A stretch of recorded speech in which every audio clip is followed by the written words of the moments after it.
pour cet épisode 3. Rouge, qui vient de recevoir 5 nominations aux Molières avec Niels Arestrup et Alexis Moncorgé, nous raconte l'histoire du peintre Rothko.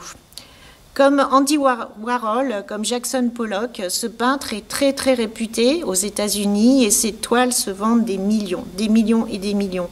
Et là, on rencontre un tout jeune homme qui est l'assistant de Rothko et qui va beaucoup se faire malmener par le grand peintre. Tu vas laisser le tableau se déployer. Laisse-le envahir tout ton champ visuel. Là, laisse le tableau travailler. Comment vous savez quand c'est fini? Il y a une tragédie dans chaque coup de pinceau. Ah. Fréquente-les toute une vie. Et peut-être tu auras une vague idée de leur souffrance. En attendant, tu admires leur talent en silence. De marron maintenant, tu mets le double de marron. Oh, putain, qu'est-ce qui lui manque? Du rouge. C'est pas à toi que je parlais. Ah, putain! Tu m'en fais jamais ça, hein? De quel droit tu émets une opinion sur ce que je fais? Qui tu es, toi? Ok, je vais t'en donner du rouge, tiens. En voilà du rouge. Allez, vas-y, peins.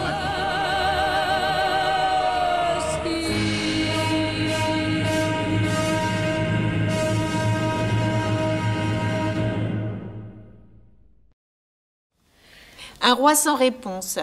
C'est une fable pour toute la famille, pour les enfants à partir de 5 ans.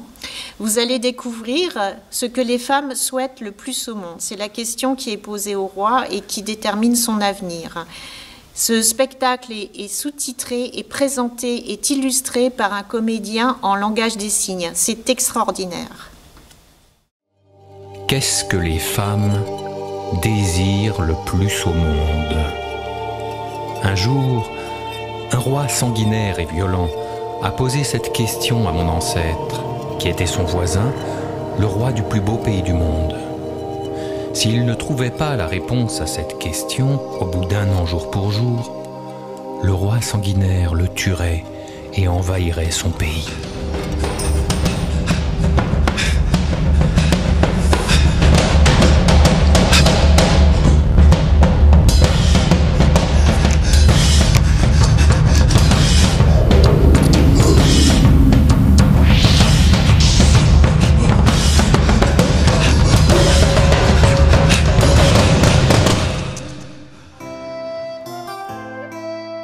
Il devra affronter d'étranges personnages et accepter de se perdre en lui-même pour accéder à la réponse.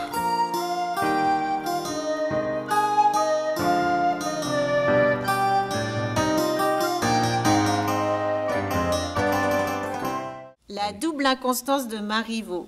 Une pièce mise en scène par Philippe Calvario, montée classiquement. Pourquoi? Pour vous faire découvrir qu'avec de très bons comédiens, des costumes, un décor sobre et très époustouflant, vous pourrez voir à quel point les grands classiques du répertoire français sont d'une immense modernité.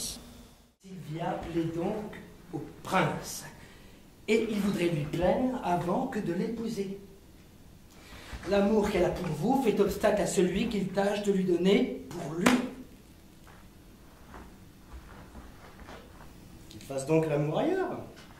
Car il n'aurait que la femme, moi j'aurais le cœur, il nous manquerait quelque chose à l'un et à l'autre et nous serions tous trois mal à notre aise. Vous avez raison, mais ne voyez-vous pas que si vous épousiez Sylvia, le prince resterait malheureux? À la vérité, il serait d'abord un peu triste, mais il aura fait le devoir d'un brave homme et cela console. Au lieu que, s'il l'épouse, il fera pleurer ce pauvre enfant. Je pleurerai aussi, moi. Il n'y aura que lui qui rira, et il n'y a pas de plaisir à rire tout seul. C'est donc vous, monsieur, qui êtes l'amant de mademoiselle Sylvia? Oui. C'est une très jolie fille. Oui. Tout le monde l'aime. Tout le monde a tort. Et pourquoi cela, puisqu'elle le mérite? Qu'elle n'aimera personne que moi. Si vous m'aimez tout de bon, retirez-vous afin que cela s'en aille, car je suis pris. Et naturellement, je ne veux pas que les filles me fassent l'amour la première, c'est moi qui peux commencer à le faire à la fille. Cela est bien meilleur. Et si vous ne m'aimez pas, eh bien, mademoiselle la fille.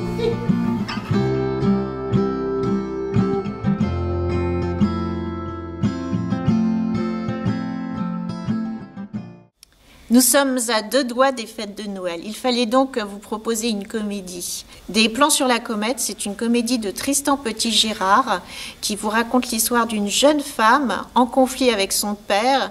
Et malheureusement, son père est l'amant de sa meilleure amie. Et là, ça va mettre une pagaille épouvantable dans tout ce petit groupe. À découvrir juste avant les fêtes.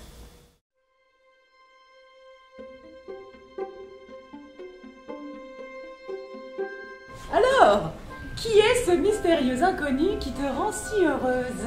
Je me sens pas prête à en parler, c'est tout. Bonjour ma fille, on ne s'est pas vu depuis 5 ans, tu ne veux plus ni me parler ni me voir, et en plus tu sais quoi, je suis en couple avec ta meilleure amie. Allez, je peux t'inviter à déjeuner. Et lui, comment il a pu? Je te rassure, il peut encore sans problème. Oh. Mais t'as peut-être pas reconnu? Si j'arrive à calculer l'énergie du vide quantique, je vais pouvoir théoriser une modélisation de la forme de l'univers. Je suis toute excitée. On ne peut pas modéliser la forme de l'univers, c'est impossible. Ici, il faut qu'on reste caché toute notre vie. On restera caché. Carrosse! Merde, c'est Estelle. Dis-moi plus, il est grand, petit, blanc, rouge. Je sais pas, je l'ai pas détaillé. Quelle horreur. J'ai l'impression d'être dans le scénario d'un film américain. Le père de ma meilleure amie. Il est... C'est bien simple, on dirait toi en homme. C'est moi qui accueille mon invité. T'avais qu'à choisir un ex à moi, pas mon père. Elle a peut-être pas envie de se taper un abruti. Sophie!